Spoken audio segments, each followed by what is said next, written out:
Gold trusted gold buyers మీరు తాకట్టు పెట్టిన బంగారాన్ని విడిపించి ఈ రోజు ఉన్న మార్కెట్ ధరకు కొనబడను. అండ్ అంటే యాజ్ ఎ ఉమెన్గా ఒక ఆర్టిస్ట్ అవ్వాలి, లేకపోతే ఒక మంచి యాక్ట్రెస్గా నేమ్ తెచ్చుకోవాలి అంటే మనం కొంతమంది యాక్ట్రెసెస్ని ఇన్స్పిరేషన్గా తీసుకుంటాం. ఎక్స్ప్రెషన్స్లో కానీ, ఆ కామెడీ టైమింగ్ కానీ, ఆ సీరియస్ లుక్స్లో కానీ. అలా మీరు అబ్జర్వ్ చేసే యాక్ట్రెసెస్? నాకు హీరోయిన్ అంటే నయనతార బాగా ఇష్టం. తన క్యారెక్టర్స్ కానీ, తన యాక్టింగ్ కానీ చాలా ఇష్టం. నాకు నయనతారని చూస్తే ఒక ప్రతి హీరోయిన్ కూడా ఇలా ఉండాలని అనిపిస్తుంది. నయనతార గారు సూపర్. అండ్ సారీస్కి వచ్చేసేటప్పటికి మళ్ళీ ఏ కైండ్ ఆఫ్ సారీస్ని మీరు ఎక్కువగా పిక్ చేసుకుంటారు? ఇప్పుడు పట్టు సారీ ఒకటి, కాటన్లో డిఫరెంట్ కాటన్స్ కానీ, అండ్ సింథటిక్స్లో కానీ. నేను కాంచీవరంలో వింటేజ్ కాంచీవరం బాగా పికప్ చేసుకుంటాను. అంటే 120 years బ్యాక్ ఆ బ్యాక్ శారీస్ డిజైన్స్ ఉంటాయి కదా, నాకు అవి చాలా ఇష్టం. చిన్న బార్డర్స్తో పట్టు వింటేజ్ కలెక్షన్స్ చాలా ఇష్టం. కాటన్స్ బాగా ఇష్టం.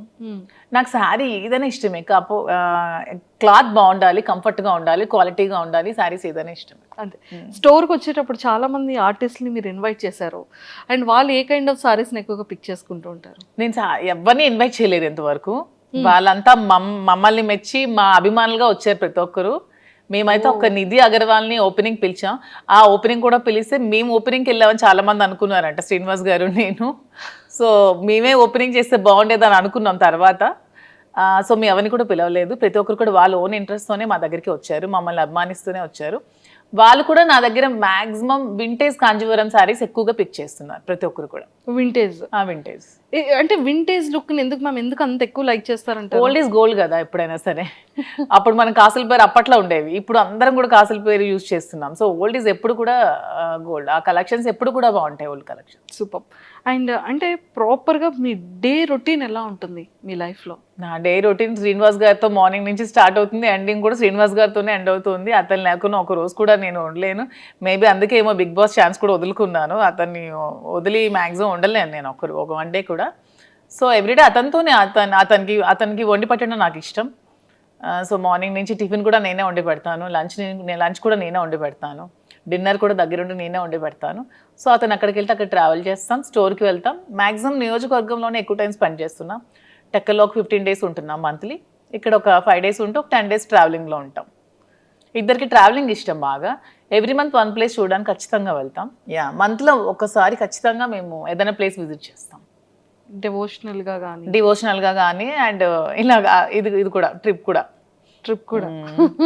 బాగుంది మ్యామ్. అసలు అంటే 30 days బిజీగానే ఉంటారు? 30 days బిజీగానే ఉంటాం. ఈవెన్ వన్ డే కూడా ఖాళీ ఉండదు లైఫ్లో. ఖాళీ ఉంటే నాకు నచ్చదు, అతనికి నచ్చదు. బిజీగా ఉంటేనే ఇష్టం. అండ్ ఈ అప్ అండ్ డౌన్ ట్రావెలింగ్స్కి ఎప్పుడు ఇరిటేటింగ్ అవ్వడం? అస్సలు ఇరిటేటింగ్ ఉండదు. శ్రీనివాస్ గారు అండ్ ఆల్మోస్ట్ అన్ని కూడా కార్లోనే ట్రావెల్ చేస్తారు. మేము వారణాసి వెళ్ళినా కూడా కార్లోనే వెళ్తాం. తనకు అసలు కార్ జర్నీ ఇష్టం, ఫ్లైట్ జర్నీ అస్సలు ఇష్టం ఉండదు. ఆల్మోస్ట్ కార్లో 4-5 days ట్రావెల్ చేస్తూనే ఉంటాం, మధ్యలో ఆగుతూ వెళ్తూ అలాగా. ఆల్మోస్ట్ కార్ జర్నీ చాలా ఇష్టం అతనికి. ఓ సూపర్. జర్నీ అక్కడ బోర్గా అనిపించదు, మా జర్నీ అసలు బోర్ అనిపించదు. నాకు ఇంతవరకు అనిపించలేదు ఈ 4 years. సూపర్. అండ్ మ్యామ్ అంటే వెళ్తారు, వర్క్ చేస్తారు, స్టోర్కి వెళ్తారు, వస్తారు, అంటే ఎక్కడ అలసట అనిపించదు? మళ్ళీ కుకింగ్ కానీ ఏం అనిపించదు. మధ్యలో పర్చేస్కి వెళ్తూ ఉంటాం. ఓకే. వీవర్స్ దగ్గరికి వెళ్తాం, శారీస్ వీవింగ్ చేయించుకుంటాం, కలర్ కాంబినేషన్స్ అవన్నీ. శ్రీనివాస్ గారు నేను వీవర్స్ దగ్గరికి వెళ్ళినప్పుడు కూడా నాతో వస్తారు.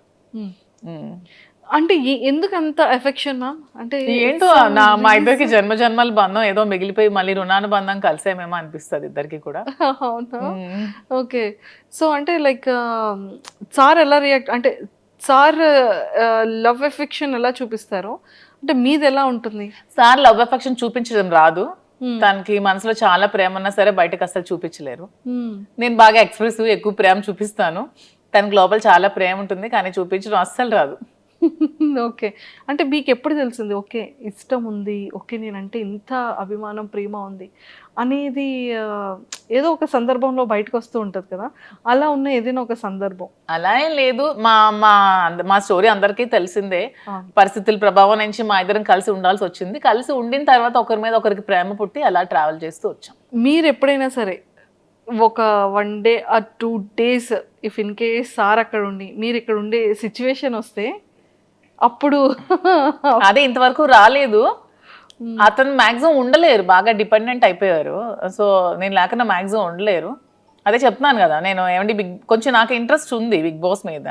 నేను వెళ్తానండి అంటే ఇంక మరి నీ ఇష్టం, నేనైతే ఉండలేనని చెప్పారు. ఇంక నేను ఎలా వెళ్ళగలను? సో ఇంకా చెప్పేశారు అయితే. తనైతే డైరెక్ట్ గా చెప్పేస్తారు, నేనైతే ఉండలేను, ఇంక మరి నీ ఇష్టం. బయట సోషల్ మీడియాలో చాలా స్ట్రాంగ్ గా వినపడుతుంది బిగ్ బాస్ కి వెళ్తున్నాను అని. బట్ తను అన్ని డేస్ ఉండలేరు, మాక్సిమం ఓకే. 1 డే కూడా ఉండలేరు. ఒకవేళ బిగ్ బాస్ కి ఇన్ కేస్ అంటే వెళ్తారా వెళ్ళారా సెకండరీ, వెళ్తే కనుక మీ గేమ్ ఎలా ఉంటుంది మ్యామ్? ఇక్కడ ఇప్పుడు రియల్ లైఫ్ లో ఎలా ఉందో గేమ్ అక్కడ కూడా అలాగే ఉంటుంది. ఎక్కడ కూడా మధు విన్నరే, నేను గెలిచే వస్తాను. అంతే అంట. సూపర్. అండ్ మీరు ప్రీవియస్ షోస్ చూసారా బిగ్ బాస్వి? లేదు, ఎప్పుడో జూనియర్ ఎన్టీఆర్ అప్పుడు ఒక షో చూసాను. తర్వాత అంత టైం పాలిటిక్స్ లో ఉండడం వల్ల అంత టైం దొరకలేదు. మ్యామ్ పాలిటిక్స్ లైఫ్ ఎలా ఉంది? నాకు పొలిటికల్ లైఫ్ చాలా ఇష్టం. ఓకే. ఎందుకంటే శ్రీనివాస్ గారు ఎప్పుడు కూడా నిరంతరం తను ఎక్కువ ప్రజలతో ఉండడం బాగా ఇష్టపడతారు.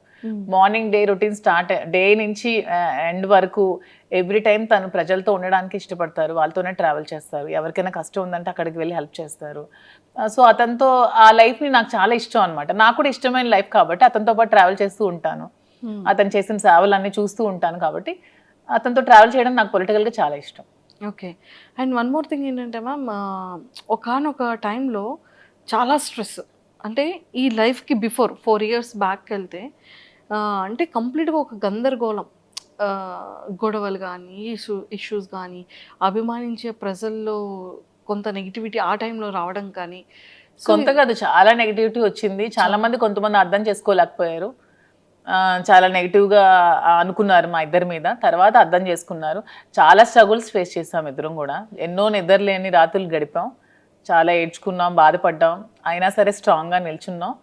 ఈరోజు మాకు ఖచ్చితంగా అందరు ఆదరాభిమానాలు మేము గెలుచుకొని అందరి సపోర్ట్ మాకు వచ్చింది. ఇప్పుడు మేము హ్యాపీగానే ఉన్నాం. సూపర్. అంటే ఆ టైం స్ట్రగుల్ పీరియడ్లో మ్యామ్ ఒకరికొకరు సపోర్ట్ లేకపోతే ఏది ముందుకెళ్ళదు. అసలు ఇద్దరు ఎవరో ఒకరు కాంప్రమైజ్ అయిపోయినా కూడా ఒకరి లైఫ్ ఏదైనా సాక్రిఫైస్ అవ్వాల్సిందే ఆ టైంలో. బట్ ఆ టైంలో మీరు తీసుకునే డెసిషన్స్ ఏంటి? ఆ టైంలో మీరు చాలా స్ట్రాంగ్గా హట్టింగ్ అనిపించిన సిచ్యువేషన్స్ ఏంటి? స్ట్రాంగ్ హార్ట్ ఇదే. సోషల్ మీడియాలో చాలా అవమానాలు ఎదుర్కొన్నాను నేను. చాలా కామెంట్స్, అసలు ఎన్ని మాటలు ఒక్కొక్కరు. అసలు వాళ్ళకి ఏం తెలుసు మా ఇద్దరు లైఫ్ కోసం? అసలు వాళ్ళు మాతో ట్రావెల్ చేస్తారా, మా దగ్గర ఉన్నారా? ఏమి తెలియకున్నా, ఏమి చూడకున్నా చాలా కామెంట్స్ చేస్తూ, చాలా మెసేజెస్ ఇన్స్టాగ్రామ్లో, సోషల్ మీడియాలో, యూట్యూబ్లో పెడుతూ చాలా ఇదిగా చేశారు. చాలా బాధ అనిపించేది. మానసికంగా చాలా ఒత్తిడి గురయ్యేదాన్ని నేను. కానీ శ్రీనివాస్ గారు చాలా దగ్గరుండి నాకు చాలా ధైర్యం చెప్పి ఈ రోజు నేను ఎంత ధైర్యంగా ఉన్నానంటే అన్నిటికీ శ్రీనివాస్ గారే రీజన్. అంటే నిజంగానే ఒక జెంట్ అనే వ్యక్తికి కొన్ని కమెంట్స్ రావచ్చు, లేకపోతే మీడియాలో ట్రోలింగ్, అది అంత పెద్ద ఎక్కువగా జనాలు కూడా దాన్ని ట్రోల్ చేయరు. కానీ యాజ్ ఎ ఉమెన్ ఇన్ని అవమానాలు ఎదుర్కోవడం అంటే చాలా కష్టం. కానీ తప్పదు ఎవరికైనా. సీఎం జయలలిత గారికే తప్పలేదు. నేనంతా నాకు ఆవిడే ఇన్స్పిరేషన్. నేను ప్రతి మూమెంట్లో కూడా నా కష్టంలో ఉన్నప్పుడు, నేను డిప్రెషన్లో ఉన్నప్పుడు నేను ఆవిడ వీడియోస్ చూస్తాను. ఆవిడ నాకు చాలా ఇన్స్పిరేషన్ అసలు. ఆవిడ ఎందుకంటే ఎన్ని అవమానాలు ఎదుర్కొన్నారు. అసెంబ్లీ సాక్షిగా ఆవిడ చీర లాగారు, ఆవిడ జుట్టు కట్ చేశారు, ఆమెను ఎంతో